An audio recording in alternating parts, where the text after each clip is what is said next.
Pozdravam makedonski narode, mnogo ve sakam i hvala za svi tubavi denovi što gi provedov me zajedno. Građani Crne Gore, govorim u ime 15 godina života aktivnog u Makedoniji, u ime ljubavi koju su mi pružili, visokih funkcija koje sam imao zahvaljujući njima, u ime svojih velikih drugova, u ime poginulih i u Gostivari u Kumanovu od albanskih terorista, u ime svoje djece, dvoje kroz koje teče i makedonska krv. U ime tih koji su 90% pravoslavci i veliki vjernici, koji su bili protiv ovoga što oni nazivaju genocidna odluka za Makedoniju, jer i za mene kao i za njih postoji samo jedna jedina Makedonija. Ne postoji nikakva druga Makedonija. Oni ovo nazivaju veleizdaja i genocid. To na makedonskom jeziku ovdje govori. I sve ja što kažem je istina i oni to misle. Izvinite, moja braćo Makedonci, moji prijatelji, što će marionetska većina u Crnoj Gori dati podršku marionetskoj vlasti u Makedoniji. Nadam se Bogu da će balkansko proljeće obasjati i bunt Balkan, jer Balkan nije ugrožen od ljubavi, od međuzajedništva, on je ugrožen od korumpiranih marionetskih režima, od NATO-a koji se ljulja, iako je moja partija bila za NATO, više ne, jer nije NATO izvorni koji je bio, jer NATO ne počiva na principima. Jedini princip NATO je interes, goli interes.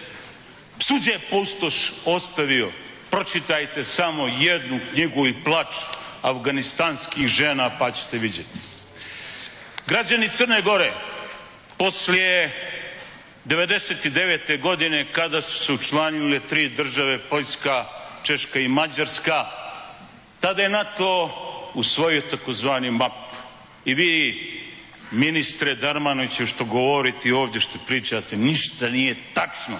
Vi ste i profesor univerziteta, ne smijete da krivotvorite. Kriterijumi građani Crne Gore su bili politički, vojno-bezbjedonosni i ostali, a na kraju na prvom mjestu javno mnjenje.